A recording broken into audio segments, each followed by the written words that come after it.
menghabiskan cukup panjang waktu untuk menyampaikan tentang pendidikan baik yang saya hormati saat ini saya semua. Karena alhamdulillah Allah sudah menjalankan saya mungkin hampir ke 60 negara lebih kerjaan saya adalah sebagai direktur lembaga internasional, kunjungan ke universitas untuk melakukan kerjasama antara universitas yang tempat saya bernaung, universitas saya lakukan dan universitas yang lain dari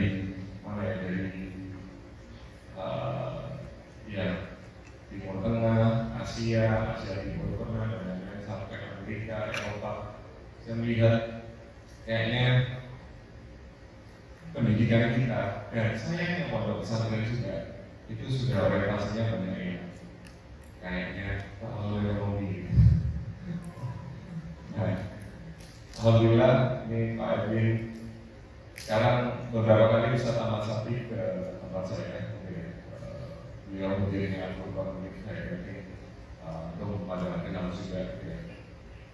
Sekarang saya mendaki Al-Qur'an untuk melakukan transformasi tentang pendidikan. Ustaz Ahmad Syafi'i juga menyampaikan bahwa semakin kesini itu ngelola Al-Qur'an, saya itu semakin sadar bahwa saya nggak paham tentang pengelolaan sekolah. Masya Allah gitu ya, tawaduknya beliau gitu ya. Padahal beliau mudir sini siswanya 400 ya, Al-Qur'an insya Allah 2.500. Beliau hadir, waktu itu beliau undang dulu saya ke sana. Kemudian setelah itu beliau WhatsApp, kami didampingi ya. Baik Ustaz, Anda datang lagi ke tempat antum. Ya jangan, antum jangan datang lagi. Anak yang ke tempat antum. Masya Allah ini. Beliau datang lagi. Ya, UNER ya, bawa tim. Kemudian setelah itu beliau kirim timnya. Jadi sekarang sudah bertahap timnya dikirimkan untuk belajar, kita sama-sama untuk memperbaiki pengelolaan yang ada. Nah, boleh next mas. Saya lahir di Jember, Bapak Ibu, rasa tidak semua. Di Jember lahir sampai SMA, kemudian kuliah tadi di Unair, ya kuliah di akuntansi juga ayah saya yang pilihkan gitu ya. Waktu terakhir mau stop kuliah, sudah akuntansi aja yang bagus. Alhamdulillah lulus 2006. Setelah lulus 2006, waktu itu juga agak bingung ya. Ngapain yang lulus ya? Lulus sudah tinggi gitu ya. Alhamdulillah maksudnya ya. Nah, saya nggak ingin kerja di perusahaan, akhirnya ada teman ngajak saya ini entrepreneur. Ya, entrepreneur 2 bulan.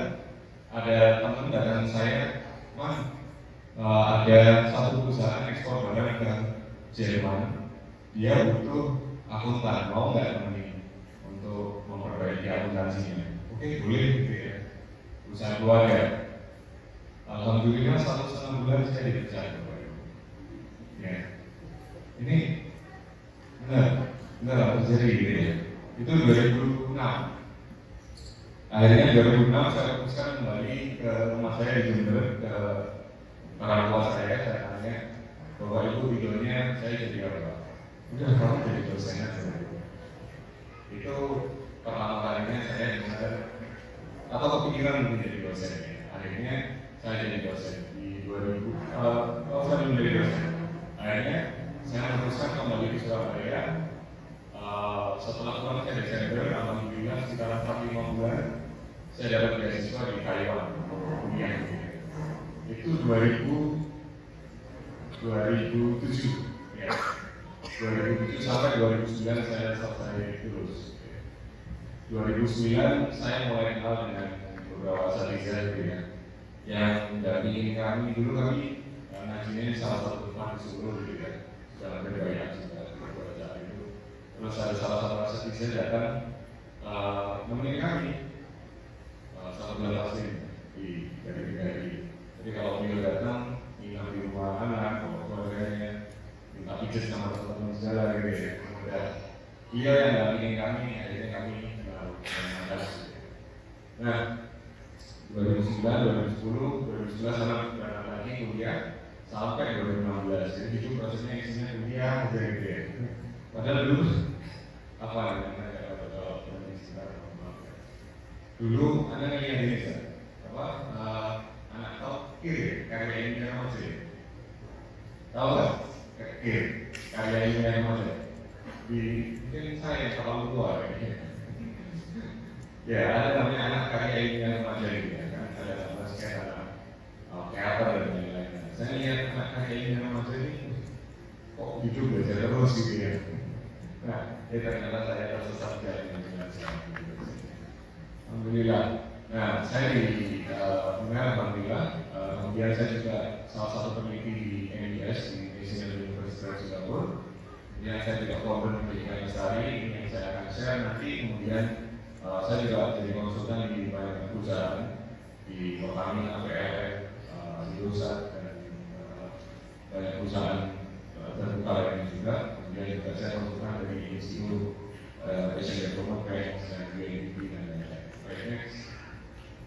Nah,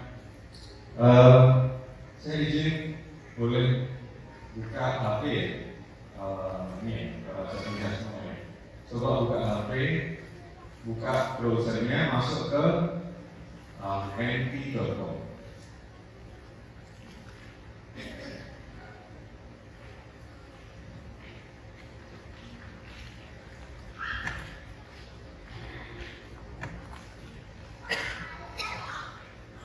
Boleh silakan masuk ke np.com.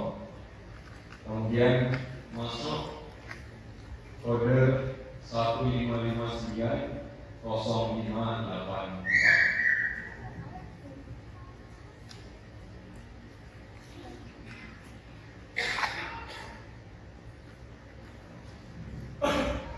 Silakan dicoba.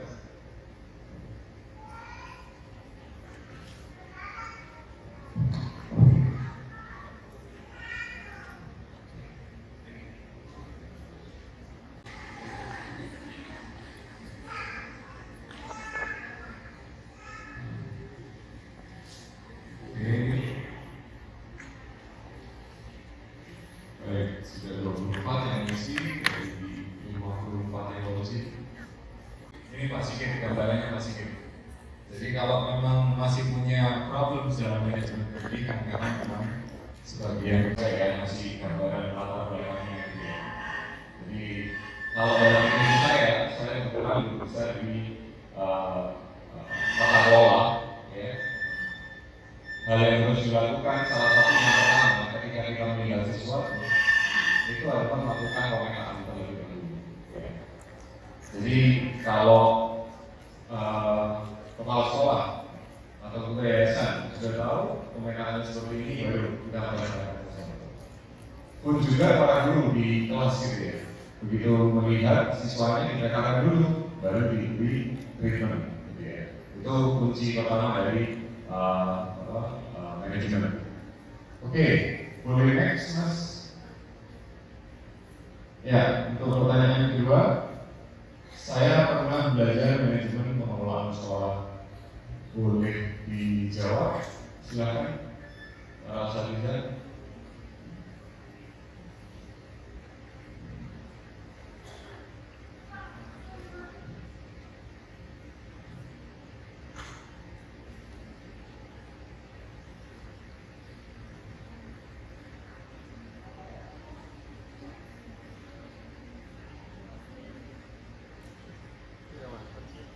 Oke.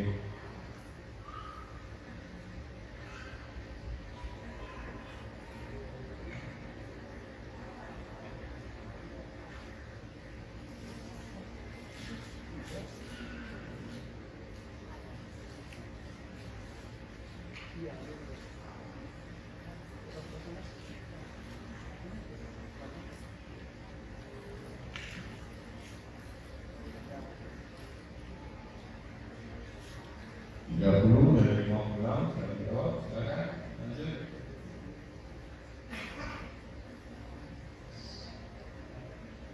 Oke. Ya, ini pertanyaan kedua. Boleh geser pertanyaan ketiga? Oke. jawab, saya memahami bahwa memiliki itu layaknya menulis di kertas kosong.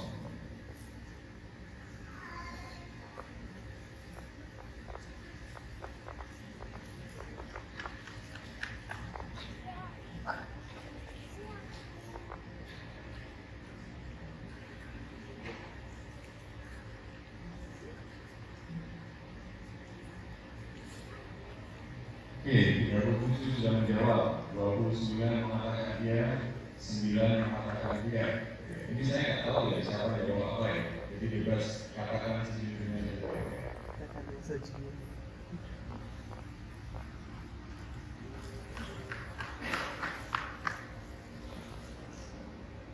Oke, dominasi yang memahami bahwa ini layak menulis di kertas kosong. Baik. Oke, next, boleh geser pertanyaan berikutnya. Oke, menurut Anda apa ciri sekolah yang baik? Saling kerjasama dan support antar setiap sivitas sekolah, memiliki manajemen yang baik, memiliki visi misi yang bermutu dan berkualitas, manajemen yang baik, memiliki visi misi yang bermutu serta pendidik dan peserta didik nyaman, sekolah yang baik, sekolah yang mampu memahami tentang manajemen sekolah, lingkungan belajar yang aman, beberapa kali post, oke. Inklusif, guru berkualitas, dedikasi, guru relevan, baik. Sistem yang bagus, dialog fasilitas yang bagus, SDM bagus, guru lulusan yang baik. Sekolah dapat mengimplementasikan visi misi sekolah dan sekolah di mana semua pihak yang terdapat di dalamnya dapat berjalan beriringan. Sekolah yang bisa memberikan rasa nyaman bagi semua warga sekolahnya, baik itu pendidik, tenaga pendidik maupun siswanya. Ya, dari sekolah yang memiliki visi-visi yang berstruktur. Nanti izin minta ya sama Pak Sigit, saya akan share ke Anda dengan kedua ini ya. Jadi agar kita dapat informasi awalnya. Boleh masuk ke materi dulu, Mas Andro. Oke, baik. Baik, para asatidzah, Bapak Ibu yang saya hormati, di sini mulai terlihat permasalahan tata kelolanya ya, sedikit. Kenapa? Karena sekolah ini adalah sekolah guru manusiawi, bukan sekolah guru A, guru B, guru C, guru D. Ya. Tapi ketika kita tanya satu pertanyaan yang sama, jawabannya muncul versi masing-masing. Itu adalah permasalahan dasar dalam tata kelola. Karena ketika kita menjalankan satu aktivitas di sekolah ini bukan hanya terjadi di manusia biasa, tapi terjadi di banyak institusi yang lain gitu ya. Kita nggak bisa merepresentasikan diri kita sendiri dalam ketika kita sudah bergabung dalam sebuah institusi. Maka dari situ kita perlu nilai-nilai yang disepakati bersama. Baik, saya akan masuk ke, saya akan kembali nanti jawaban-jawaban tadi. Saya masuk ke materi yang pertama. Baik, anak-anak kita hidup dalam sistem yang tidak dirancang untuk mereka tumbuh sebagai manusia sebetulnya, tapi sebagai bagian dari rantai produksi ekonomi. Next. Pendidikan kita saat ini bukan lahir dari kesadaran fitrah manusia, tapi didominasi dari cara pandang industrialisasi, di mana guru jadi operator, anak jadi produk, nilai jadi label pelayanan, pada manusia tidak pernah dimaksudkan untuk diproses masalah. Jika pendidikan adalah proses membesarkan jiwa, menghidupkan hati, dan menumbuhkan akal, maka mendidik adalah kerja kemanusiaan, bukan kerja pabrik. Dan sebagaimana menumbuhkan benih, mendidik itu tidak mendadak. Ya, saya buka materi saya dengan hal ini, Bapak Ibu semua, ya. Karena banyak di antara kita yang salah orientasi tentang pendidikan. Nah, pendidikan itu bukan nilai, pendidikan itu bukan angka, tapi pendidikan itu adalah bertumbuh. Baik, kita gambarkan apa keadaan yang dirasakan anak-anak sekarang. Tadi sempat dengan Pak Sigit ngobrol tentang permasalahan ini ya, karena pemuda-pemuda di sini yang udah mirip dengan Jakarta gitu. Handphone, siapa yang di sini kesulitan untuk mengatur waktu anaknya dalam menggunakan handphone atau tidak memberikan handphone? Ya, saya ngasih materi di salah satu pondok besar di Jawa Tengah, ya. Salah satu mudirnya, bukan mudir, ini malah pendirinya, gitu ya. Nyampaikan antum pegang HP ya. Ini nanya kepada saya. Pegang Ustaz, anak-anak pegang HP ya? Enggak, antum mau ngerti sampaikan sendiri. Kenapa? Ya. Pada saat itu saya diminta untuk memberikan materi ke seluruh kepala sekolah, kalau 10 murid dari cabang kepala sekolah tersebut. Ya. Saya sampaikan bahwa Ustaz, kalau antum nggak mendampingi anak-anak pada saat menggunakan handphone, antum hanya bisa melarang mereka menggunakan handphone. Kapan antum punya waktu untuk mengajari mereka dalam menggunakan handphone yang bisa? Padahal pendidikan itu hasilnya bukan hasil. Pendidikan itu adalah proses. Kalau mau pun juga gitu kan. Terkesan apa bahwa keluar dari pondok itu kayak keluar dari penjara sendiri. Nah, ini baru satu hal ya. Nanti kita bahas sosial media. Gitu. Ada kurikulum kita bias bagaimana menggunakan sosial media yang bisa. Padahal anak kita sekarang atau mungkin kalau nanti besar, mereka tidak akan pakai sosial media. Pakai nggak? Ya. Lebih penting mana? Kemampuan dalam bersosial media yang bijak atau kemampuan menghitung matematika yang berbeda? Kira-kira yang lebih bermanfaat untuk kebutuhan hidup kita sekarang yang mana? Yang mana? Bermedia sosial, betul kan? Antum di masyarakat sendiri ditanya nggak? Bisa nggak?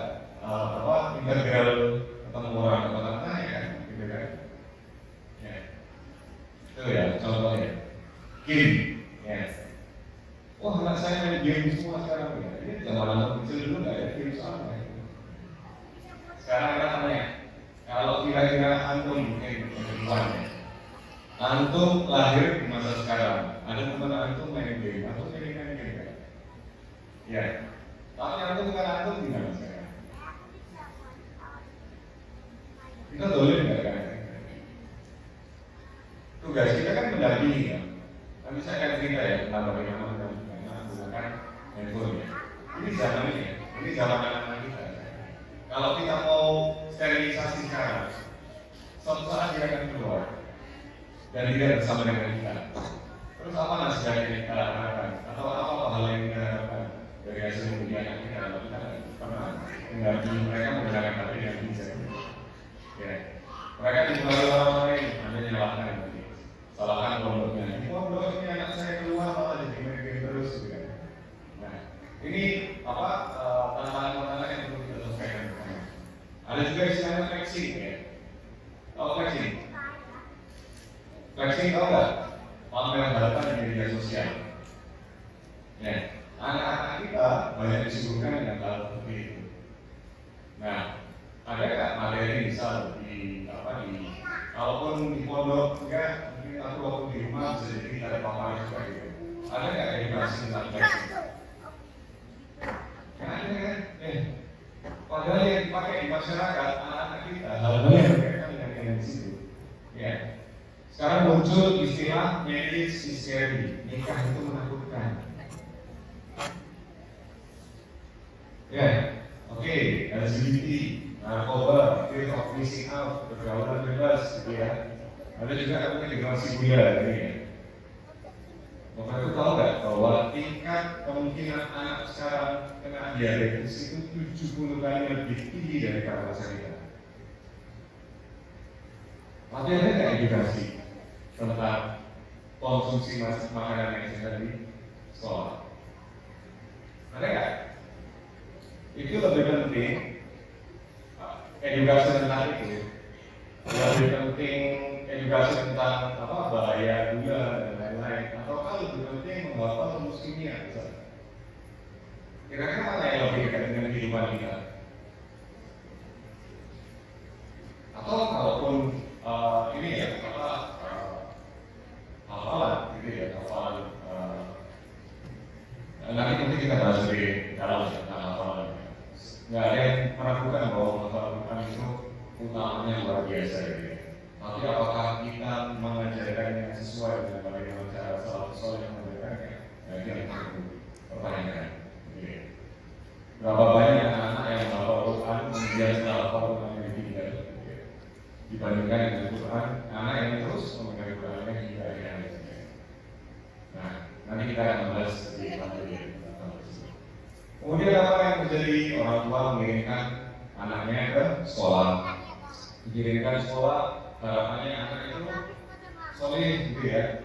Orang tua berharap kan anak dikirimkan ke sekolah misalnya Imam Syafi'i. Baru masuk di pondok aja, anak itu udah dapat prize dari soleh gitu ya. Harapannya kan seperti itu ya. Padahal dulu Imam Syafi'i juga berharap anak masuk di dari sekolah dari Imam soleh gitu. Tapi sama-sama tidak ketemu gitu ya. Nah, oke, apa yang terjadi? Next. Ya, oke. Kalau kita berharap anak itu soleh bisa punya peran di masyarakat gitu ya. Ini mantan menteri dulu menyampaikan bahwa 80% lulusan tidak bekerja sesuai program studi. Kayaknya banyak juga di sini ya, yang bekerja tidak sesuai program studi. Oke, 87% mahasiswa merasa salah jurusan. Kayaknya termasuk dari kita juga, gitu ya. Ya, 9,sekian juta gadget di Indonesia menganggur, gitu ya.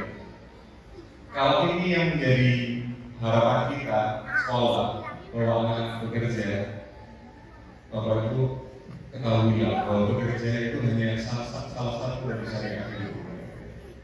Tapi tumbuh menjadi manusia yang bermanfaat itu sering belum tersampaikan dengan lengkap. Orientasinya bisa kerja saya pernah jadi koordinator program studi di 200 mahasiswa. Ya, ada satu mahasiswa saya IPK-nya 4. Ribon, Pak Edi, kalau orang tua punya anak IPK-nya 4, senang atau gimana Pak Edi? Senang sekali Pak Edi. Dia IPK-nya 4. Kemudian lulus, dapat beasiswa, kuliah lagi, dia wisudawan terbaik, kuliah lagi, IPK-nya 4 lagi S2. Ya, senang nggak kira-kira? Senang ya? Wisudawan terbaik lagi, terus saya panggil saya tanya, kamu lulus mau ngapain sebenarnya? Apa ya bro? Kayaknya saya daftar kerja. Bapak Ibu ngerasa nggak ada yang missing di sini? Ada yang hilang? Ada sesuatu yang hilang? Bayangan saya, oh kamu pengen 4, S1, S2, 4, apa yang mau kamu lakukan? Prof, saya ingin ke Papua, saya ingin dakwah, saya ingin memajukan UMKM di sana agar UMKM semakin maju sambil berdakwah di sana. Insya Allah punya visi di depannya gitu. Tapi anak-anak kita apa sekarang? Istilahnya itu kalau saya ngajar di kelas, oke, ada kelas bahasa Inggris, kelas bahasa Indonesia, saya tanya sebagai besar. Teman-teman apa yang kamu inginkan setelah kamu lulus nanti? Ya biasa, dok, apa? Udah korporasi. Ya, nah tapi apakah ini sebenarnya esensi pendidikan kita? Kalau seperti itu, ya ngapain kita bikin kursus saja, bikin kursus sesuai saja, nggak usah bikin sekolah. Nah, ini ya yang terjadi. Next lagi. Ya, survei menunjukkan hanya 33,6% pemuda Muslim di Indonesia ke masjid. Ini belum ditanya ke masjidnya, numpang ke kamar mandi, atau ke masjidnya sholat Jumat, gitu ya, ataukah sholat 5 waktu, belum ditanya. Tapi betapa banyak sebenarnya anak pondok dan pesantren itu ya. Ada salah satu artis juga di Jawa Tengah ketemu saya, Prof sekarang permasalahannya ini kajian itu sepi pemuda sekarang. Yang banyak orang-orang yang sudah pensiun, gitu ya. Nah, saya tanya ke beliau, lah itu pernah ngobrol ini dengan pondok-pondok nggak? Bahwa pondok-pondok harus menyiapkan mereka menjadi cinta ilmu gitu kan? Ya, nggak pernah. Oh ya ada. Ya, pondok saya di situ. Ada kalau dalam istilah industri value chain tidak utuh gitu ya. Rantai pasoknya itu nggak diurus semuanya gitu ya. Ini ngurus sendiri, SD, SMP ngurus sendiri, SMA ngurus sendiri, kuliah ngurus sendiri, kerja ngurus sendiri. Dakwah kita rantai pasoknya belum utuh gitu ya. Nah, oke. Kecanduan baterai gitu ya. Sebenarnya bukan kecanduan HP sih ya, gitu ya. Cuma lagi belajar self management mengolah HP gitu. Saya punya satu kawan baru lulus dari Bristol, dari S3 Inggris. Kemudian dia punya kegelisahan tentang muda. Dia menemukan banyak anak-anak yang lulus dari pondok pondok yang bagus gitu ya. Mereka hafalannya banyak, tapi begitu lulus self regulation-nya parah. Mereka nggak bisa ngatur waktu sendiri. Kecanduan games, walaupun hafalannya banyak. Saya pernah itikaf di salah satu masjid, ya, di salah satu masjid yang besar gitu ya, masjid sunnah juga. Ada satu ini mahasiswa, dia hafiz 30 juz, ya. Waktu itikaf ngapain?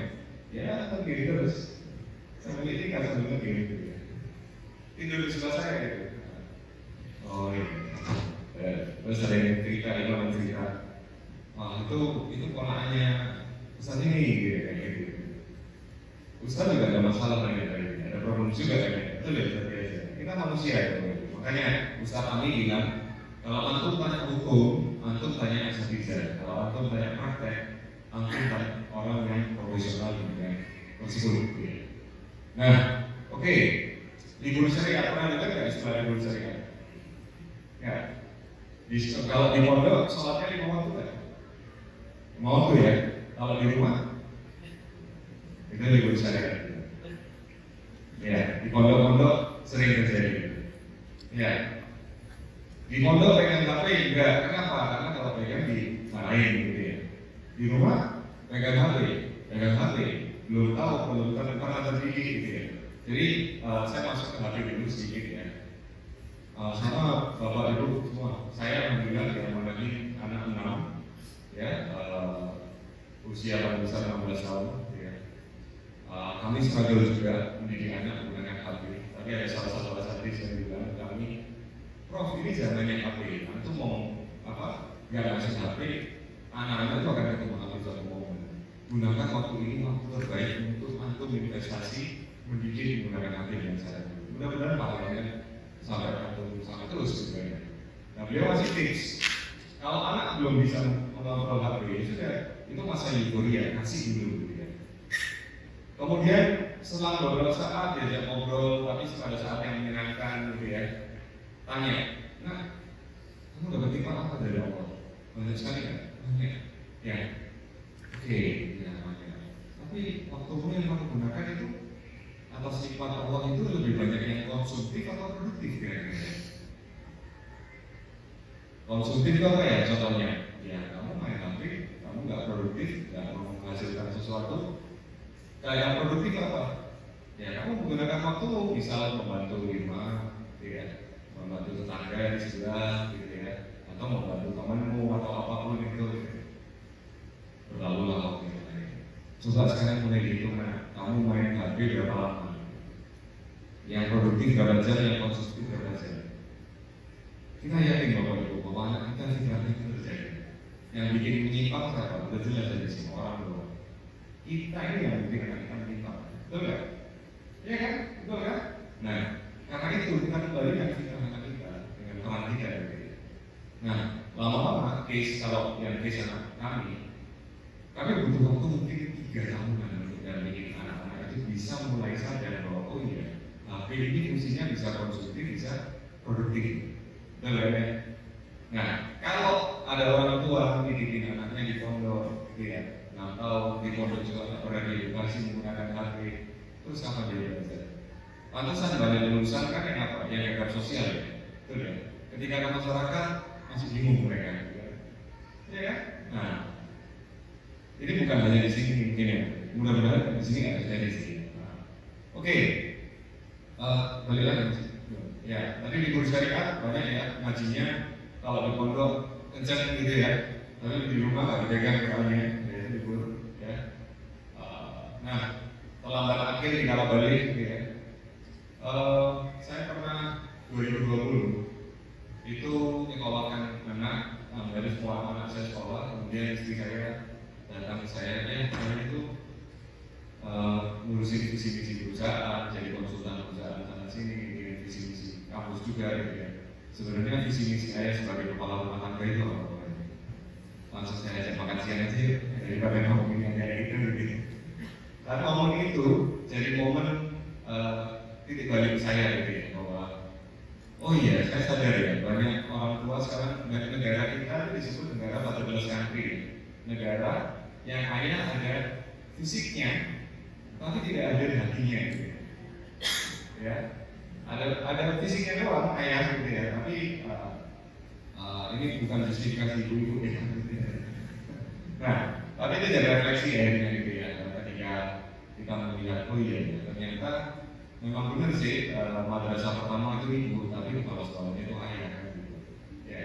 Nah, oke, akhirnya pada 2020 itu kami belajarlah tentang pendidikan dan parenting. Kami belajar sejarah persekolahan. Sekolah itu baru ada 200 tahun yang lalu. Waktu ke Saudi saya juga gimana nih anak-anak pada nomor nggak ini? Ada udah ke Saudi. Nah, saya baru tahu juga, saya lihat sistem persekolahan di banyak negara juga. Oh ya, ini memang sistem yang dibangun industrialisasi ya mindsetnya. Jadi disiapkan anak yang masuk ke sekolah disiapkan untuk jadi pekerja. Nah, seperti itu. Nah, itu yang membuat pendidikan jadi menyimpang gitu ya. Bahwa pendidikan itu sebenarnya bukan disiapkan untuk jadi pekerja, tapi pendidikan itu disiapkan untuk memberikan manfaat kepada makhluk yang lain. Harusnya seperti itu. Oke. Kemandirian dari manajemen waktu berantakan. Nah, ini problem sih ya. Ada materi ini ya, mengelola waktu untuk siswa belajar, belum ada ya. Untuk guru juga sama ya. Untuk butuh juga ya materi mengelola waktu ya. Alhamdulillah. Ya, saya belajar manajemen waktu ini Bapak Ibu semua ya. Alhamdulillah sekarang bisa manage cukup banyak karyawan, banyak kerjaan, banyak teman juga gitu ya. Saya mungkin hampir di 7 yayasan juga. Nah, ini penting gitu ya. Karena dari situ juga mengelola waktu gitu ya. Jadi kita mungkin semua tahu ada sih, tapi caranya gimana kita bingung gitu ya. Nah, ini perlu belajar ya tentang mengelola waktu ya.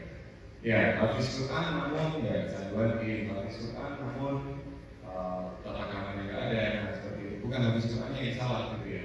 Tapi mungkin ada fase yang terlewat ketika kita mendidik mereka untuk menjadi penghafal Quran. Oke, next. Ya, pacaran remaja berisiko gitu ya. Ini gambaran masyarakat anak muda sekarang ya.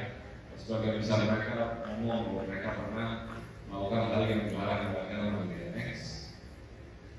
Nah, akhirnya itu secara terus menstimulasi permasalahan ketidakjujuran, kurangnya integritas, keserakahan, ketidakjujuran sosial. Ini cikal bakalnya dari hal-hal yang seperti tadi. Next. Oke, kita melihat kembali sekolah. Oke, saya izin menyampaikan sebelumnya. Saya izin memutar videonya mungkin cuma 3-5 menit untuk menggambarkan tentang seperti apa sih sekolah dan jangan-jangan kalau kita seperti ini. Next, silakan.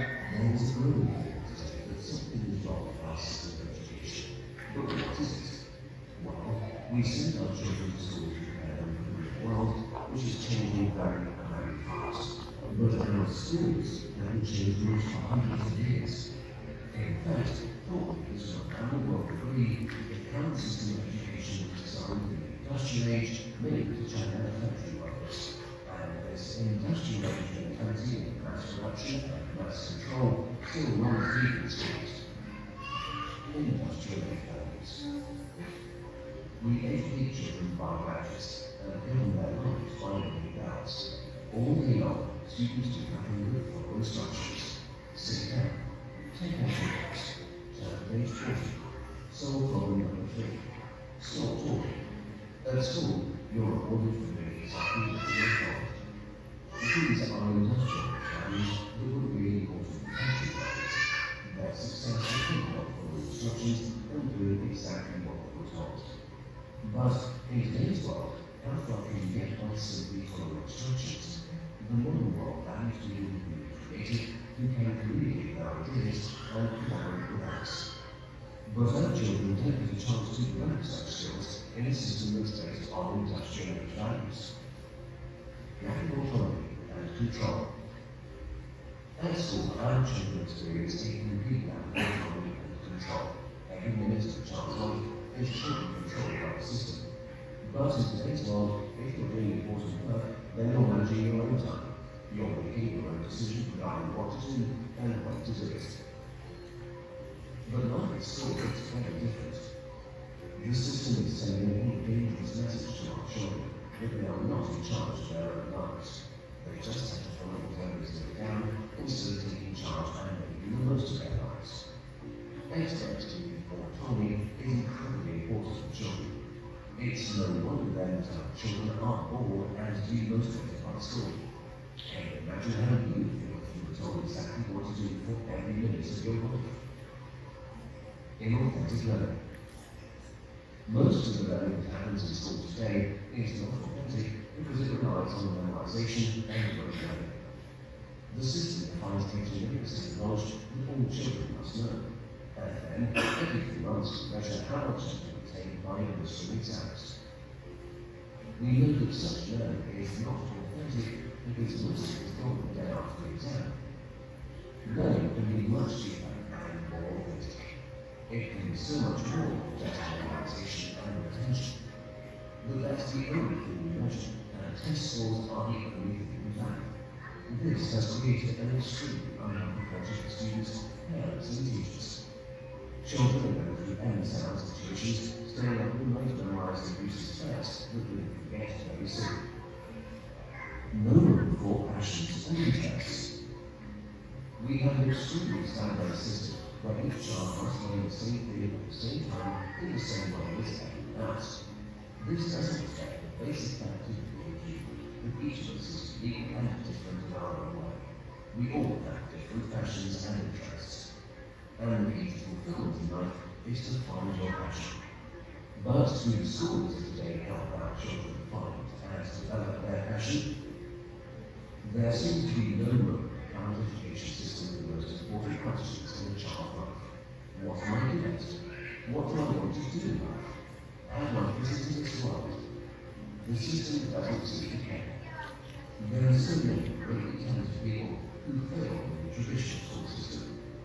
Fortunately, they are able to overcome these failures, but not everyone can. We have no measure for how much talent, how much potential goes unrecognized in the current system. Differences in how we learn.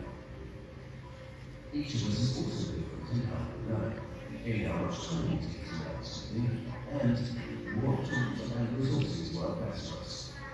But the system has no room for such differences. So if you're slowly learning something, you are considered a failure, when all you need is to put a bit more time to catch up. Lecture. In the current system, children are lectured for more than 5 hours a day. But there are a few big problems with lecturing. Sam Carr from Khan Academy calls lecturing a fundamentally dehumanizing experience. As the kids with fingers on their lips, not allowed to interact with each other. Also, in any given classroom, different students are at different levels of understanding. Now, whatever the teacher does, there are very few students who are either bored because they're ahead or confused because they're behind. Because of the internet and digital media, our children have access to all the information in the world. Technology has made it possible for everyone to learn anything. But for fear of losing control, the system is not leveraging these incredible resources. Our system of education, which evolved in the industrial age, has become outdated and ineffective. If we want to prepare our children for the modern world, if we want learning to be effective and engaging, then there is no doubt that we need to fundamentally change us. Oke, baik. Saya lanjutkan. Next, mas. Oke, ini 6 nilai, 6 hal yang terjadi di sekolah kita nanti. Udah saya dulu seragam, semua dikasih seragam. ada bel masuk gitu ya. Kemudian semua harus dengerin kata guru. Kalau ngomong sendiri nggak dengerin guru dimarahin gitu kan ya. Ya itu adalah nilai industrialisasi. Nah, bahkan ada yang lebih parah lagi, pendekatan ini dari bawah di usia TK ya. Padahal anak 0 sampai 7 tahun semakin ya, termasuk itu semakin baik gitu. Ya, kenapa? Karena itu adalah fase egosentris. Ya, nah nanti kita ngomong tentang ini guru TK gitu ya. Jadi kenapa kok sering ada masalah TK guru dengan anak gitu ya? Mungkin bisa jadi gurunya nggak bisa seperti TK gitu. Nah ini kita lihat nanti ya, seperti apa ya. Sistem penghargaan dan dukungan ya. Sekolah ini kan kayak apa ya? Kayak pabrik barang ya. Barang bagus dikasih nilai tinggi, gitu ya. Barang sortiran dikasih nilai rendah, gitu kan? Itu kan sama. Cara sekolah untuk mensortir anak yang dianggap bagus dan dianggap tidak bagus, gitu ya. Apakah itu pendidikan? Itu bukan pendidikan, gitu ya. Ya. Nah, guru sebagai otoritas utama. Ini ya sama kayak mandor pabrik tadi ya. Ya. Terus penekanan pada disiplin dan kepatuhan gitu ya, bukan pada kreativitas. Makanya ada penelitian kalau anak TK itu kreativitasnya masih 90%. Begitu dia lulus TK masuk SD turun jadi 70%. Begitu lulus SMP turun jadi 50%. Turun sampai jadi sekitar kurang dari 10%. Karena mereka kreativitasnya nggak diasah tapi dipadatkan. Dianggap anak sering lari-lari senang gitu ya, nakal gitu ya. Saya punya anak nomor satu anak saya perempuan, nomor 2 laki.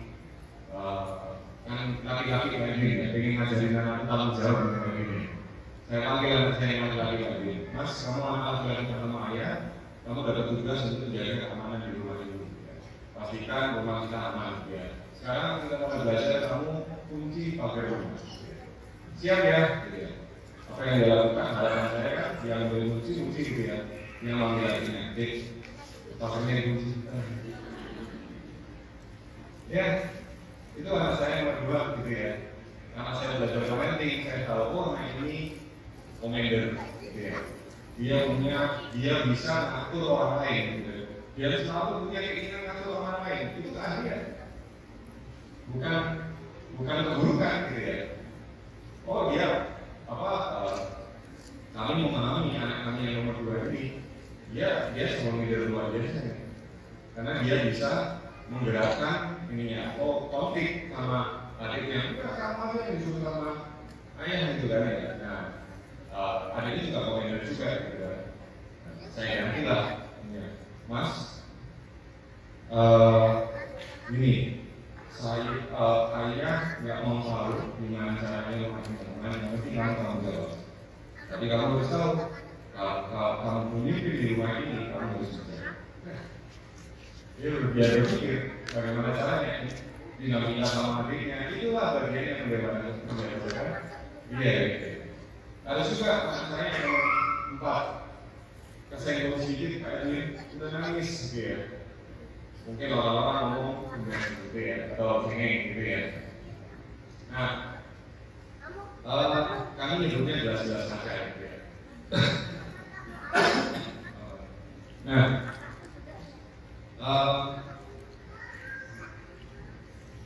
bagaimana kami membikininya? Ya, kami ngomong ke anak, Kak, kamu harinya luar biasa. Tapi kakak harus tahu juga bahwa agar kakak bisa bermasyarakat, main sama teman, kakak harus tahu bagaimana cara mengungkapkan itu. Nggak harus selalu dididik aja sih, kamu tahu harinya apa? Tapi kakak harinya luar biasa. Saudara-saudaramu nggak ada yang punya hati sesensitif. Nah itu cara kami mendidik mereka gitu. Nanti kita akan bahas. Kira-kira anak seperti ini punya kelebihan dan oke, next yang kedua, nggak punya otonomi gitu ya. Nggak punya, sebenarnya yang dibutuhkan kita itu apa sih? Kita jadi manusia berani ambil keputusan, betul kan? Banyak pondok kita sekarang mengajarkan anak untuk soleh tapi lupa mengajarkan anak untuk muslim. Ya, menjadi anak yang memimpin orang-orang soleh. Kalau pemimpin orang-orang soleh itu apa? Dia butuh ambil keputusan, dia butuh otonomi, dia nggak bisa dibatasi terus. Ustaz, anak saya pernah ngomong, kalau sekarang ini aku kan berubah. Dulu kita mendidik para pejuang, sekarang susah ya. Nah, hanya balik, Ustaz, anak pejuang itu butuh apa? Untuk mengambil keputusan. Iya. Pejuang karena salah mengambil keputusan ya, rujuk kepada keputusan yang berbeda ya. Iya. Di pondok ada nggak fase-fase itu orang? Ya ada. Ya makanya kayak ini bisa dulu. Waktu itu anak dulu sama Ustaz, sama Mas Abi jadi aku kalau Ustaz, aku kalau ingin tahu aku berhasil nggak jadi anak-anak soal lima waktu. Satu pekan semua musrik tarik ya, semua ustaz-ustazah nggak boleh ada komentar apapun, anak-anak dibebaskan mau sholat lima waktu ke masjid atau enggak. Antum lihat di sana berapa banyak, mungkin hari pertama masih banyak, hari kedua, tiga, empat, lima bisa jadi banyak juga ya. Dan sebenarnya itulah keadaan umat kita yang sesungguhnya gitu kan. Nah, kondisi seperti inilah sebenarnya yang harus didekatkan dengan anak-anak kita gitu. Ketika kita ada orang yang sudah sholat ke masjid, kemudian lihat namanya nggak sholat ke masjid, bagaimana dia memikirkan cara mendakwahi dia gitu. Sekarang yang ada di masyarakat kita gimana?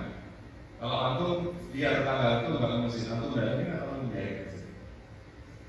Karena kita nggak pernah dilatih gimana approach atau mendekati mereka untuk nah di pondok itu living laboratorium, itu laboratorium hidup yang anak-anak kita dibangun di situ gitu ya. Karena tanya, Ustaz di pondok ada musrik, di masyarakat ada musrik apa enggak? Enggak ada. Antum menjauhkan anak-anak dari kehidupan kita. Enggak seperti yang biar kenapa? Ya itu hanya cara kita untuk mensterilisasi ini ya, memudahkan kita. Jadi kalau kita mendidik generasi Islami di lingkungan yang Islami ya gampang. Tapi masyarakat kita adalah kita seharusnya mendidik generasi Islami di lingkungan masyarakat yang alami. Interaksinya semakin banyak, dinamikanya semakin banyak, dan itu insya Allah yang mendidik anak-anak kita menjadi anak-anak yang lebih muslim. Gitu ya. Nah di sekolah jadwal sudah ditentukan, betul ya. Nah, terus sedikit waktu untuk istirahat, PR banyak dan lain-lain ya. Nah, nanti ada ini solusinya. Bukan berarti udah dibebasin aja sekolahnya kayak gitu. Tapi kita namanya punya co-curricular ya, kurikulum pendamping ya, co-curricular. Nah, co-curricular itu yang seharusnya kita hidupkan untuk mengimbangi kurikulum yang kaku gitu ya. Ritme belajar yang disamakan untuk semua gitu. Saya kebetulan siswa yang belajar siang gitu ya. Waktu SMA dulu masuk sekolah itu biasanya jam 7, saya sering kali masuk jam 9 gitu ya. Dan nggak ada masalah gitu ya, karena menyesuaikan ritme belajar gitu. Next.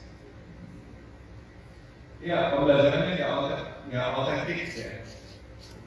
Tadi pelajaran yang ada itu nggak disesuaikan dengan kebutuhan masyarakat. Saya masuk ke beberapa pondok menyampaikan, Ustaz, antum pernah manggil kepala dinas sosial, kasih materi ke guru-guru di sini, biar guru-guru tahu permasalahan sosial di kota kita itu apa. Nah, kemudian penugasannya menggunakan penugasan itu, gitu ya. Jangan menggunakan penugasan yang permasalahannya nggak ada di kehidupan kita.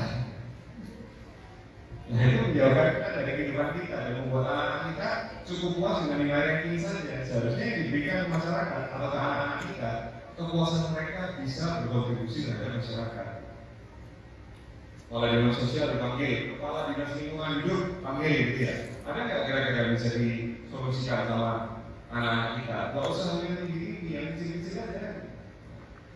Nah, ini ini yang disebut dengan inauthentic learning ya, karena pembelajaran kita itu nggak dekat dengan kehidupan masyarakat kita. Fokus pada hafalan, mengingat materi tidak relevan dengan kebutuhan hidup, nilai hanya melalui ujian standar, minim proyek nyata atau studi kasus sebagai bentuk pengalaman belajar ya. Oke, next. Nggak ada ruang untuk patience ya. Ini usaha kita ini suka ke pedalaman gitu ya. Tapi ya itu passion yang nggak bisa diganti loh ya. Semua orang beda-beda juga gitu ya. Dan saya passionnya, saya networking, traveling, saya suka gitu ya. Nah itu passion dan keluarga saya bawa bagaimana bisa akomodir passion saya dan passion keluarga saya yang lain gitu kan. Kami camping, suka camping di kaki gunung gitu ya. Karena suka dengan hal yang seperti itu gitu kan. Trekking. Anak-anak kita juga macam-macam. Pertanyaannya, apakah kita pernah mengalokasikan waktu untuk kenalan anak kita? Atau kita buru-buru langsung, oh ada kurikulum ini, udah kamu nggak peduli kamu seperti apa, kasih aja langsung. Nah, kalau masa Liza yang saya hormati semuanya ya, setiap orang kita, saya juga mendidik, gitu ya. Itu nanti akan diminta untuk jawabannya sama Allah. Ya. Jadi kita harus tahu tentang yang kita didik itu anak kita. Kalau ditanya dulu, kenapa kok kamu didiknya seperti ini? Dulu saya belajarnya waktu di pondok seperti ini, ya nggak bisa kayak gitu. Itu kan sama aja dengan kenapa kamu mengikuti amalan yang salah juga. Dulu kakek saya seperti ini, kan sama. Logikanya sama seperti itu kan. Nah, karena kita sudah mengambil jalan, oh kita adalah pendidik, maka kita harus belajar. Yang kita didik seperti yang saya sampaikan di awal, bukan mesin.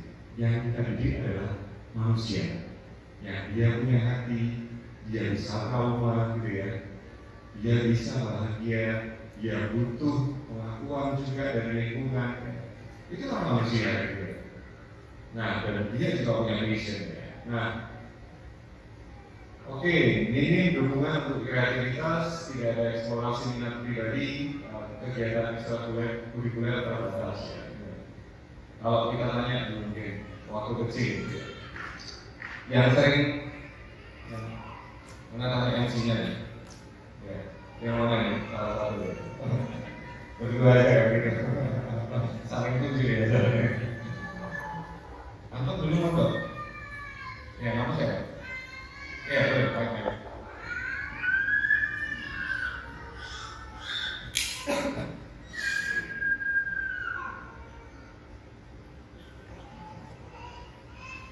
Nah, iya, Nama? Muhammad Devan. Muhammad Rifat. Muhammad Devan. Muhammad Devan. Rifat. Iya. Oke. Ya dulu mondok. Iya.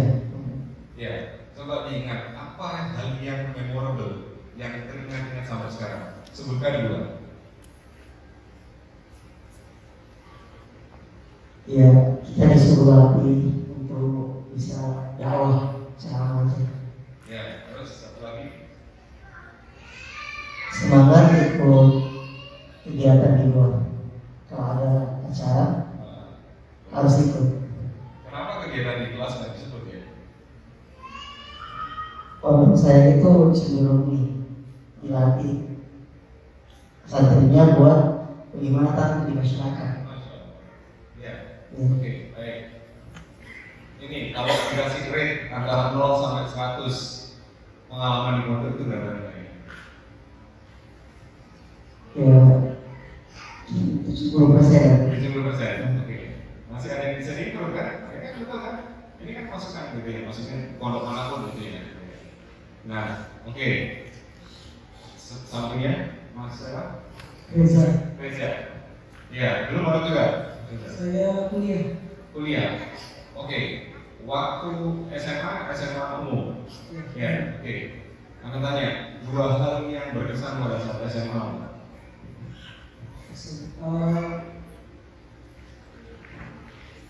Makan bareng sama anak-anak itu mau perpisahan ada guru yang pindah. Oke. Makan bareng. Ya, terus yang kedua? Kedua,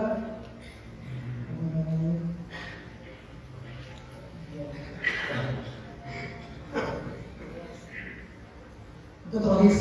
Jika terakhir Oke, masya Allah ya. Ya, oke. Silakan ditanya ke diri masing-masing hal yang sama yang terima gitu ya.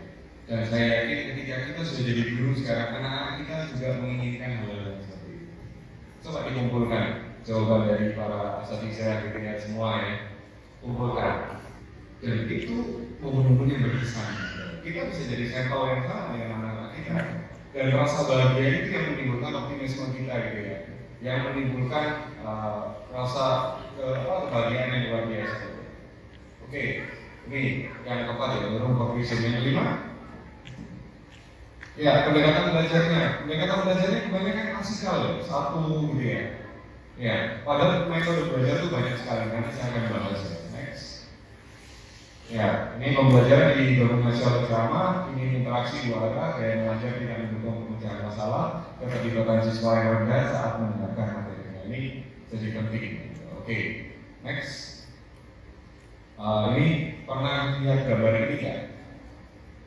Yang pernah lihat mungkin bisa angkat tunjuk tangan. Satu.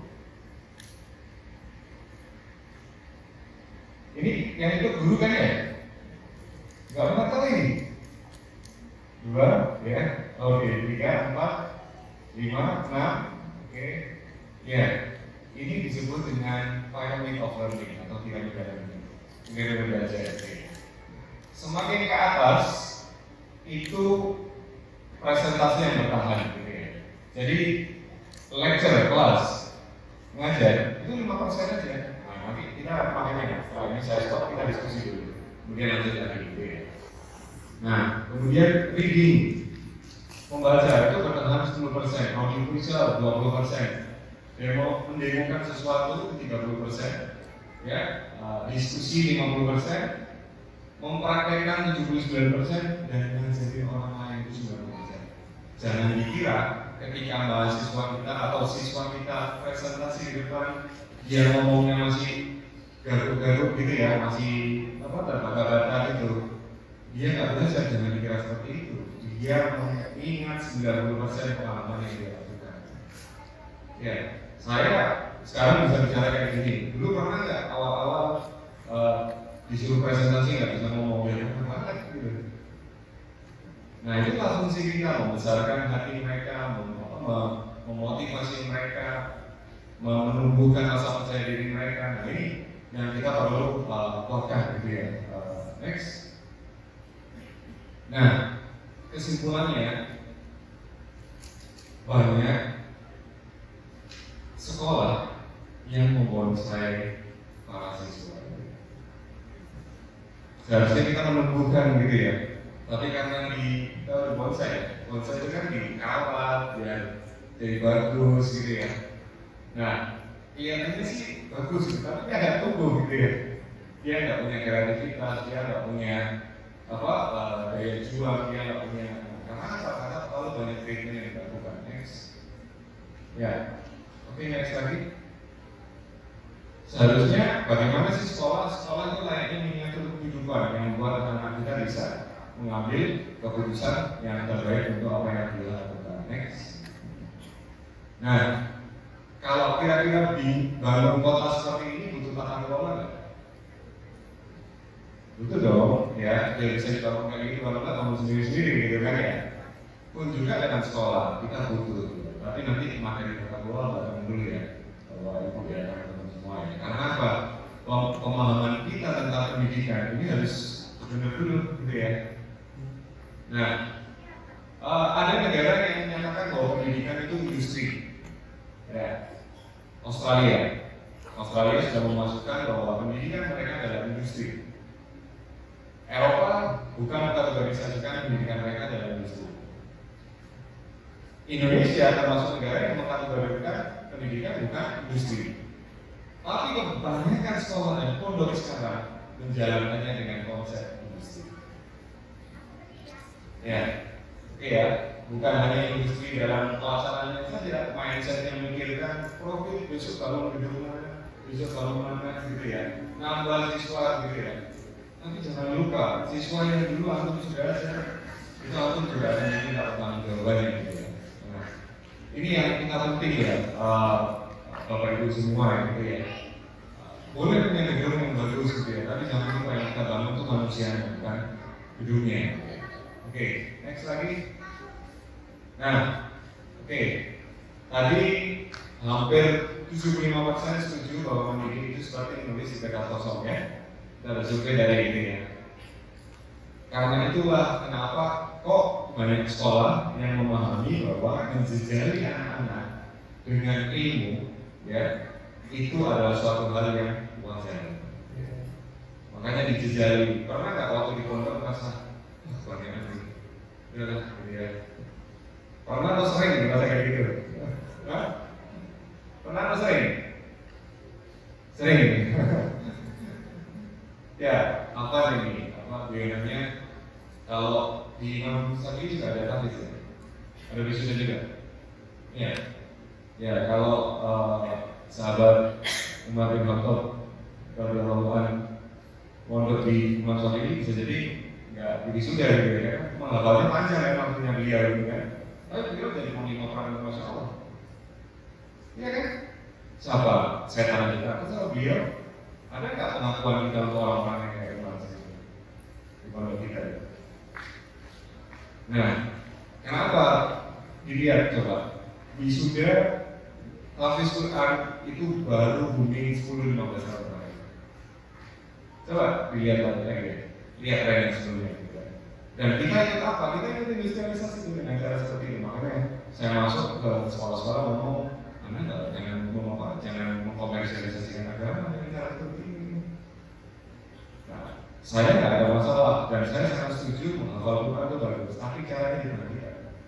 Ya, itu hal yang penting. Nah, mendidik di seperti menulis di kertas kosong itu adalah kita bingung untuk menjejali materi. Padahal esensinya, next, mendidik itu adalah layaknya menyiangi tanaman. Ada masa di mana kita kasih intervensi gitu ya. Ada masa kita tawakal sama Allah. Allah yang menentukan. Kita membuka tanaman, kita tunggu dia balik nggak? Kita tungguin terus nggak? Enggak kan? Petani mati ke sana ngasih intervensi sedikit, pulang. Allah turunkan hujan. Ya kan? Ada satu tangan Allah. Nah, bisa jadi permasalahan yang ada sekarang itu ya karena kita terlalu bergantung pada diri kita. Kita lupa bahwa ada makhluk, ada sesuatu yang memang lebih berkuasa terhadap itu. Nah ini yang kita perlu pikirkan kembali bersama. Next, kalau salah konsep, salah aksi, gitu ya. Semua kan dijali, gitu ya. Saya punya anak 6 tahun dulu juga kenal habis 7 juz gitu ya. Tapi begitu saya tarik dari sekolah, homeschooling di rumah, Qurannya nggak dipegang. Ada nggak yang punya anak kayak gitu? Ada nggak? Jangankan kita, ibu, anaknya Ustaz juga kayak gitu juga, gitu ya. Saya ketemu dengan banyak asatidz, saya ngisi BSD di Imam Syafi'i itu mungkin 5-6 kali, ngisi para asatidznya, gitu ya. Sama, dia juga kayak gitu. Mudir-mudirnya Al-Ustaz datang ke saya juga, karena saya kita dengan materi gitu ya. Sama ini sudah kalau habis Quran, tapi Qurannya nggak dipegang lagi gitu ya. Jadi banyak anak yang trauma beragama gara-gara mereka dari salah. Nah ini kalau kita mendidik anak itu tujuannya jumlah orang Quran ya kayak MP3 ya jadinya gitu ya. Tinggal di play, di record, sudah di play, tapi nggak punya soul, nggak punya jiwa. Ya, padahal Quran itu untuk diimplementasikan atau diterapkan gitu ya. Nah, jangan salah konsep, karena salah konsep akan salah aksi gitu ya. Kalau mendidik itu lebih ke menyiangi tanaman, tapi mendidik bukan seperti menulis di kertas kosong, karena ada Allah yang berkuasa dalam anak kita gitu ya. Next. Oke, saya stop di sini dulu. Mungkin kalau mau ada sesi diskusi, kita bisa nanti saya akan lanjutkan sesi kedua. Silakan.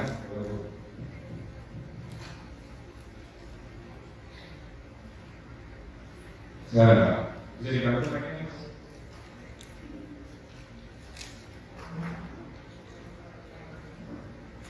Baik, insya Allah kita akan lanjut sesi diskusi. Bagi Ustazah atau Abu ini untuk tangan, insya Allah ini akan dihantarkan.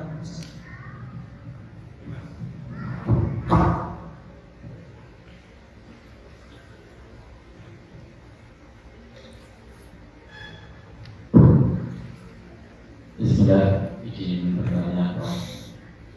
Menarik sekali ya yang disampaikan tentang pendidikan, bagaimana mengajar dan lain sebagainya.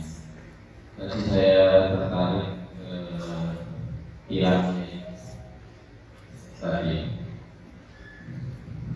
Ya, ini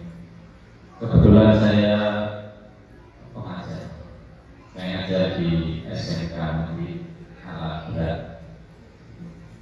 Dari piramid belajar ini lecture itu cuma 5%, sementara diskusi itu 50%. Yang sering saya hadapi anak-anak kita itu datang ke sekolah itu dalam posisi nol.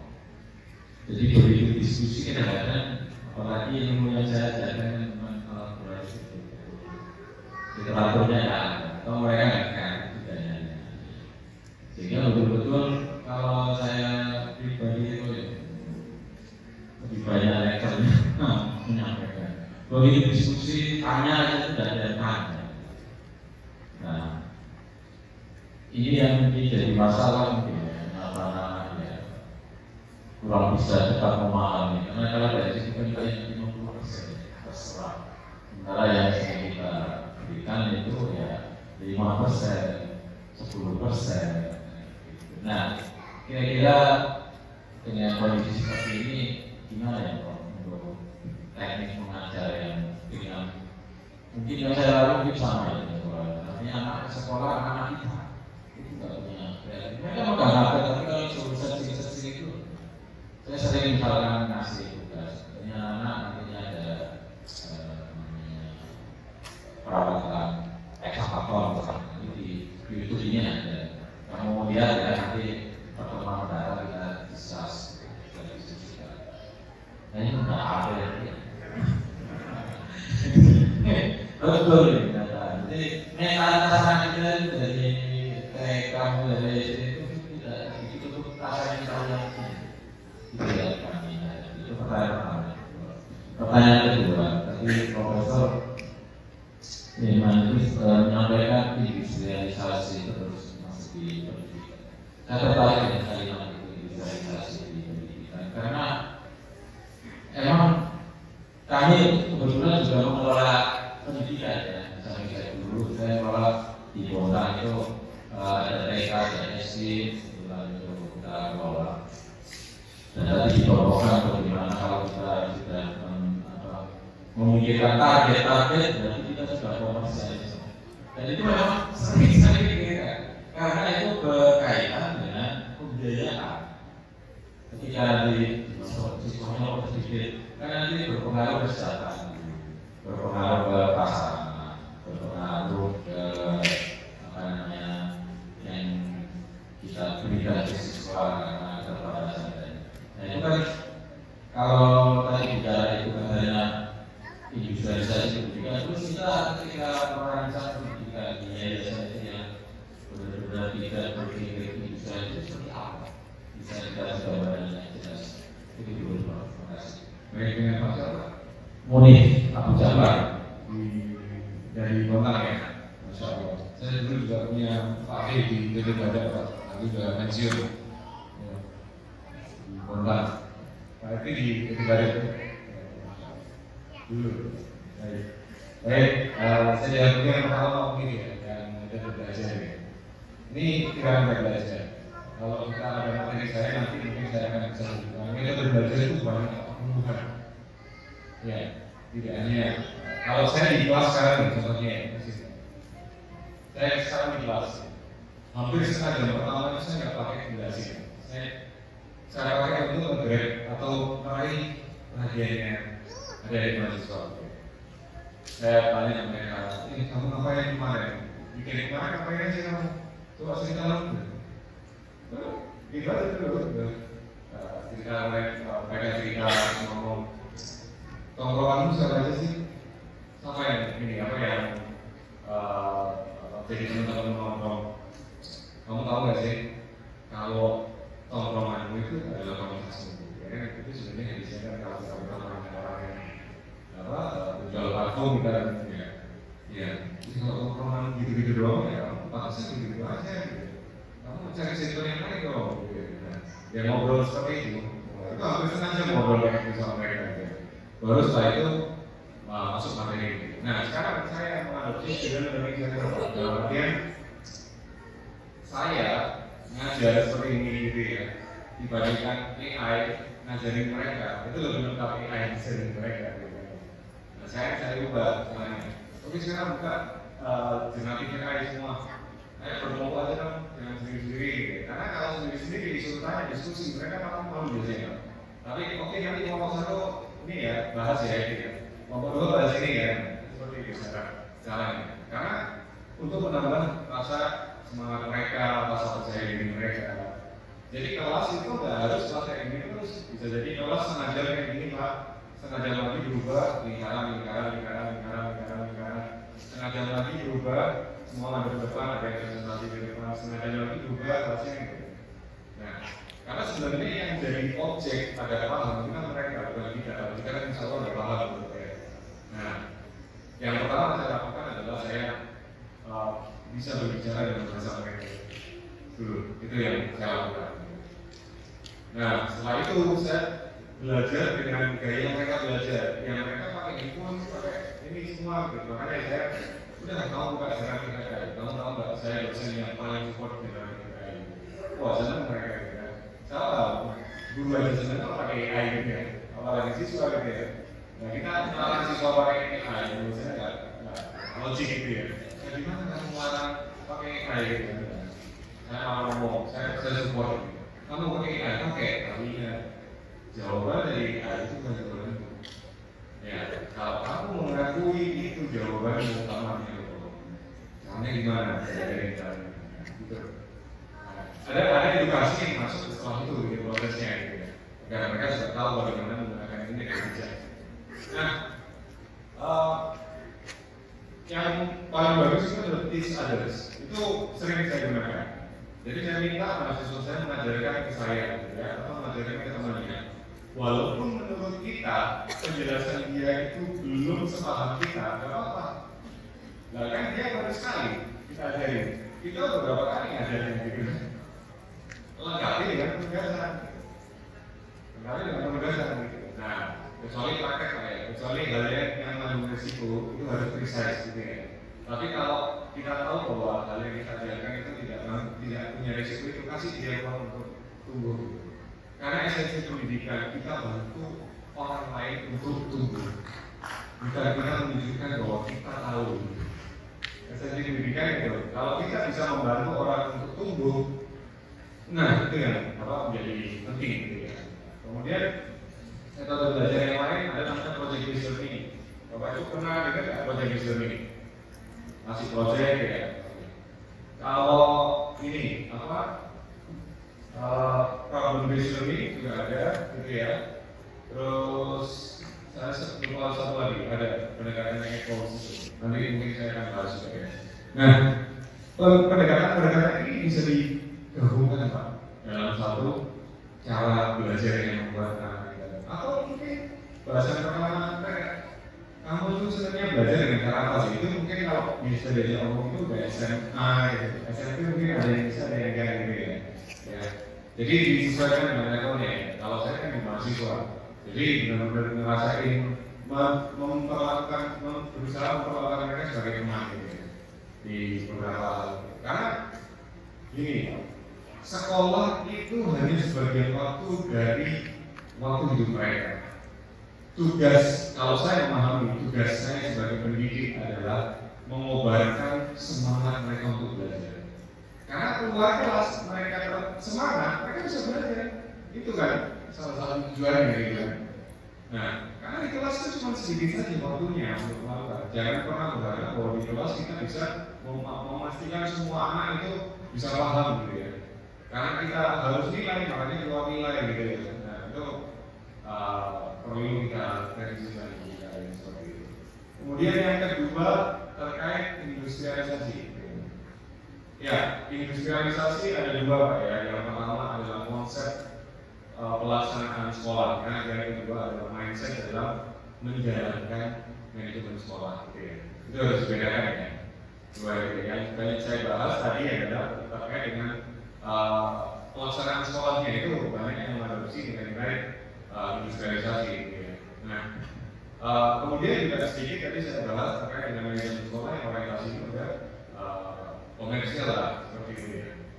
Saya nggak pernah menyampaikan bahwa sekolah itu tidak boleh menghasilkan uang, karena tadi gitu ya. Saya juga mengelola yayasan, mengelola sekolah juga gitu kan. Tapi kita sebagai yayasan harus tahu dulu apa sebenarnya yang ingin kita capai. Karena kalau nggak kayak gitu, kita akan terus ke bawah dengan lingkungan gitu. Sekolah sebelah bangun loh, muridnya nambah loh gitu ya. Kenapa saya nggak bangun sih gitu ya? Jadi yang mendrive kita itu faktor eksternal, bukan faktor kita gitu ya. Kalau kita ingin benar-benar sekolah kita, yayasan kita bermanfaat, kita ingin dulu tujuannya ngapain, di level mana. Kayaknya kalau sudah misal sekolah, dia bisa tadi ngobrol sama Pak Sigit tentang visibility study gitu ya. Nah itu kan ada, kalau visibility study ada aspek risiko, keuangan, hukum, ada, saya juga masukin pakar program inovasi di universitas untuk hilirisasi, masukin visibility study juga. Nah, ada faktor-faktor yang harus diperhatikan di sana. Dan yang utama sebenarnya faktor ini harus dikaitkan dengan tujuan dari produk tadi. Nah, sekolah juga sama Pak. Jangan, maksud saya, kalau kita tidak punya arah, kita mindsetnya selalu akan visi. Karena visi itu yang udah dihitung Pak. Sekolah itu besar, prosesnya, sekolah itu besar, muridnya juga. Padahal kita lupa, esensinya itu adalah kualitas lulusan. Betul nggak? Berapa sering kita mensurvei kualitas lulusan kita? Pondok banyak sekali ya, mereka akan mensurvei alumni. Padahal bagi sekarang, kalau bagi saya, pondok yang besar itu adalah dia dari alumni. Gedungnya mungkin oke lah, jelek banget ya jangan gitu kan ya. Tapi itu oke lah.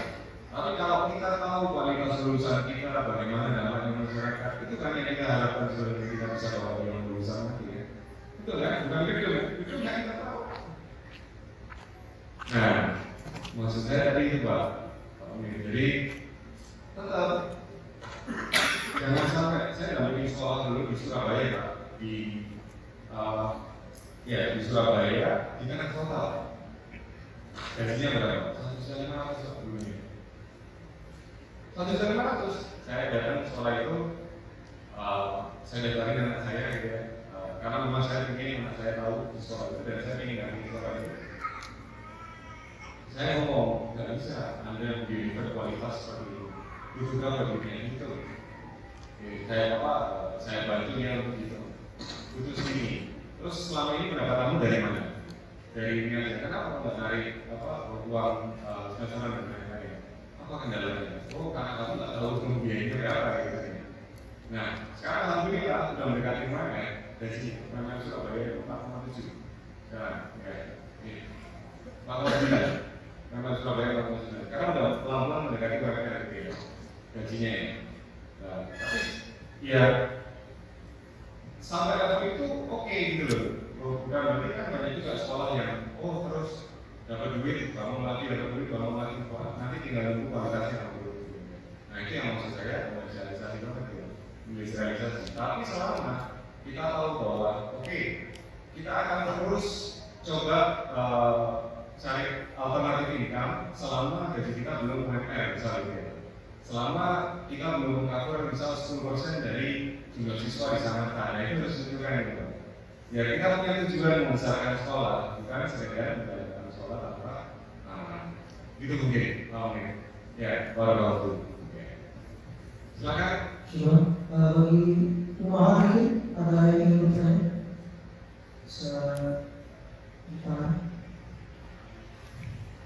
Atau mungkin dari Iswan?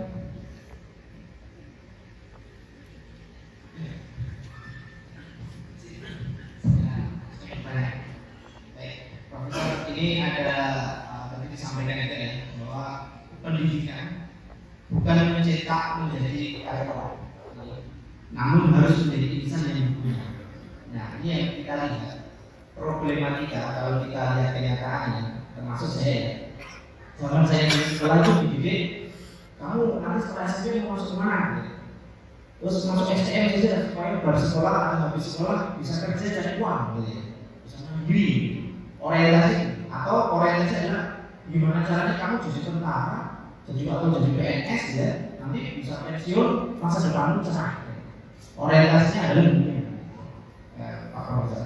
Jadi ini pertanyaannya adalah kita ini dihierarkinya masih menuntut demikian. Sedangkan posisi kita ini adalah di hulu. Sehingga kita mau menerapkan basic pendidikan berdasarkan karakter atau berdasarkan kompetensi masing-masing, keunggulan masing-masing anak ya. Nah, hierarkinya itu akan dibawa kemana? Sedangkan pemerintah kita pun juga masih mengarahkan untuk ya seolah-olah kita mencetak itu untuk mereka jadi karyawan atau jadi istilahnya jadi pekerja. Begitu Pak. Baik, ya. Kalau saya belum tahu juga ya kalau sekarang ekspektasinya mungkin orang tua anaknya berpenghasilan mungkin iya, tapi kalau semua jadi karyawan kayaknya mungkin nggak juga gitu ya. Nah, dalam saya kembangkan satu pilar framework namanya pendidikan lestari. Ada satu pilar penting dari pendidikan lestari itu ada 4 pilar, pertama manajemen sekolah, kemudian guru, kemudian yang ketiga itu adalah terkait dengan orang tua, yang keempat ada kultur juga. Nah, kenapa kok ada pilar namanya orang tua? Itu karena kewajiban mendidik itu bukan kewajiban sekolah. Kewajiban mendidik itu adalah kewajiban orang tua yang dibantu oleh sekolah. Tapi sekarang sayangnya sekolah banyak sekali yang berusaha menjadi pahlawan dengan menggantikan kewajiban itu. Akhirnya apa? Di tatanan sosial kita, para orang tua dikerdilkan untuk sadar bahwa mereka yang bertanggung jawab dalam pendidikan. Nah, orang sekolah adalah seharusnya mengedukasi orang tua gitu ya. Nah, kalau sekolah nggak bisa ngomong orang tua, panggil orang yang bisa ngomong orang tua. Saya sering dibilang sama sekolah juga. Saya ngomong bahwa itu tugas didik itu bukan tugas sekolah, tugasnya bapak ibu. Saya orang tua sekolah nggak ada masalah bagi saya. Gitu. Nah, di sekolah di Surabaya 300 orang tua, ini biasanya di Jember 700 orang tua ya. 700 orang tua dikumpulkan. Saya ngomong di situ. Saya orang tua juga, saya juga pendidik. Tapi saya bertanggung jawab terhadap pendidikan anak saya. Karena kalau sekolah yang ngomong takut nanti kalau anaknya ditarik gitu ya. Nah, ada yang bilang seperti itu kan. Tapi jangan mengikuti hal yang kebanyakan bapak ibu belum tentu itu benar gitu kan. Nah, terkait dengan bagaimana banyak sekali orang tua itu kan yang obsesif ya, mendidik anak agar jadi seperti apa yang dia mau gitu. Betul kan? Karena kan kita Ustaz juga sama kayak gitu juga kenapa? Karena ada fase yang terlewat gitu ya. Maksudnya mungkin belum pernah belajar tentang bahwa anak itu berbeda-beda gitu ya. Tapi semua anak hebat. Ini materi yang kedua setelah lagi saya sampaikan gitu ya. Ini materi untuk para guru yang kedua ya. Nah, kenapa itu penting?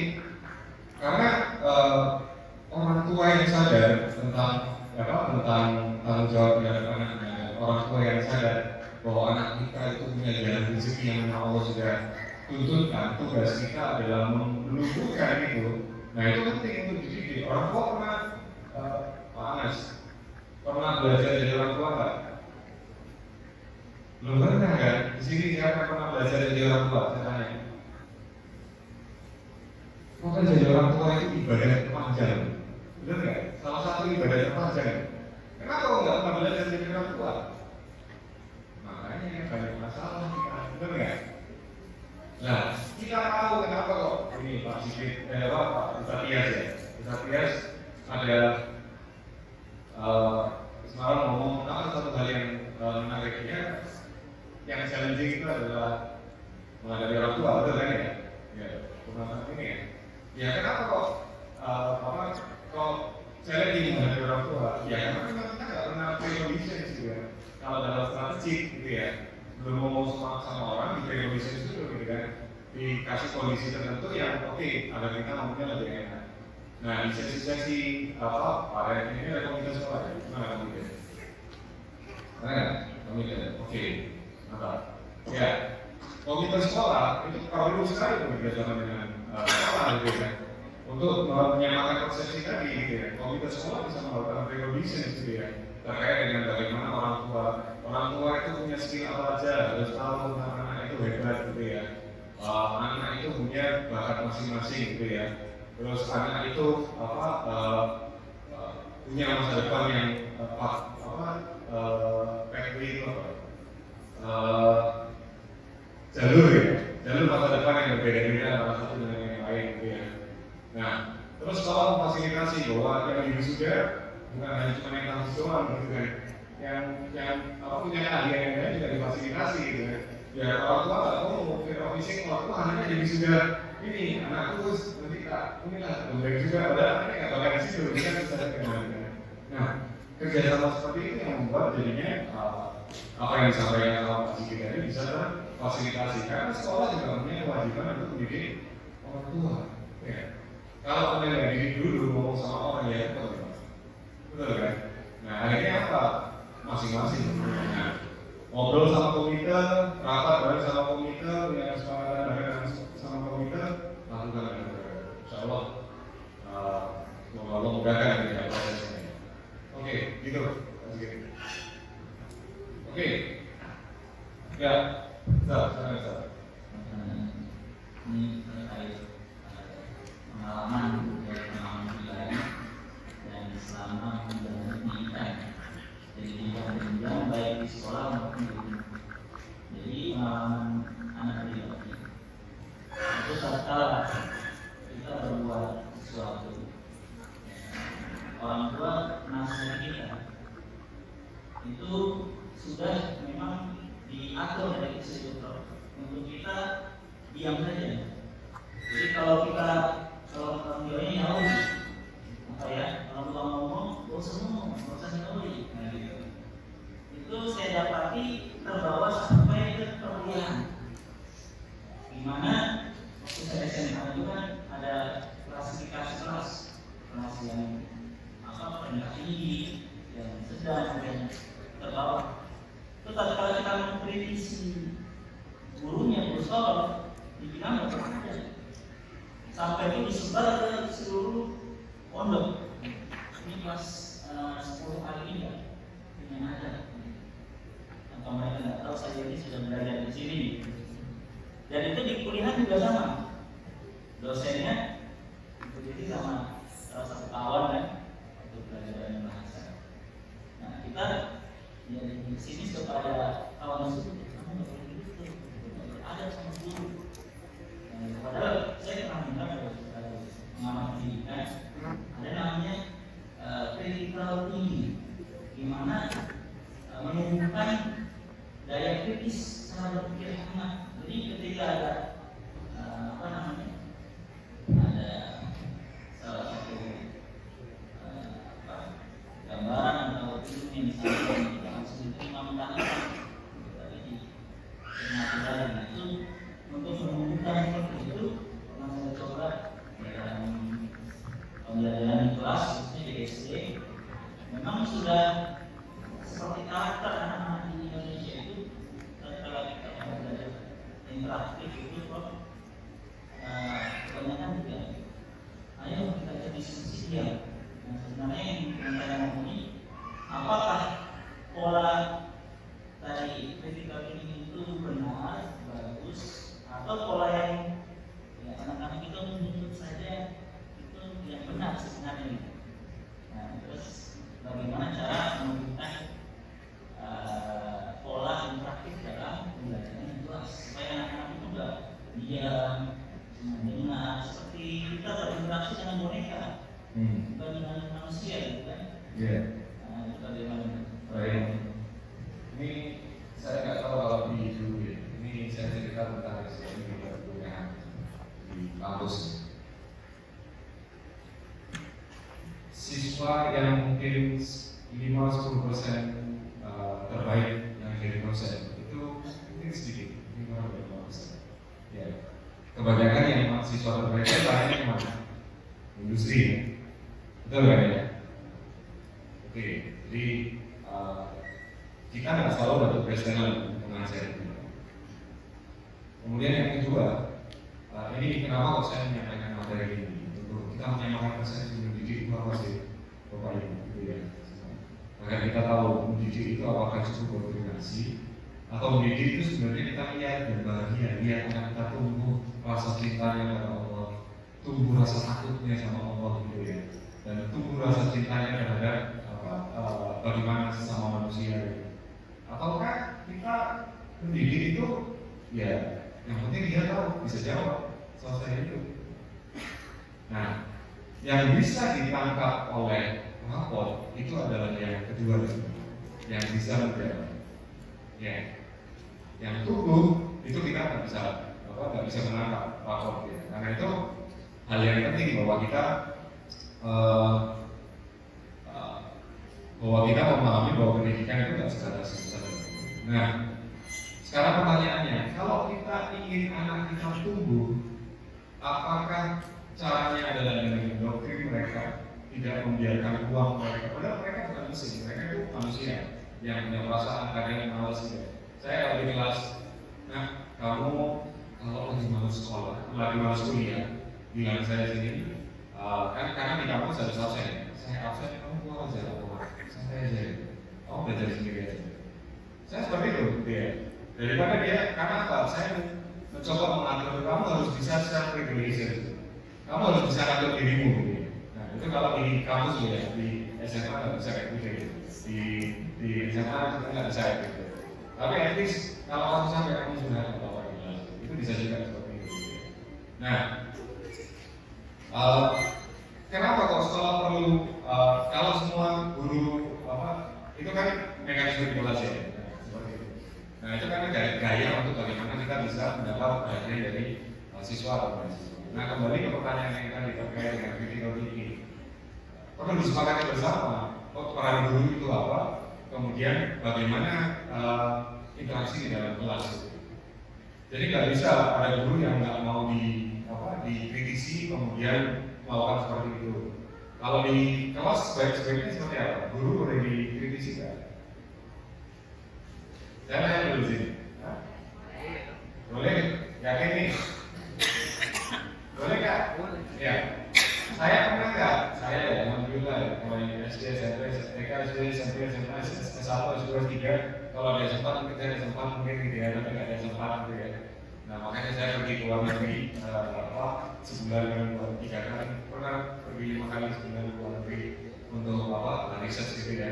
Nah kalau di sekolah itu nggak boleh dikritisi, ya nggak perlu ada perkuliahan.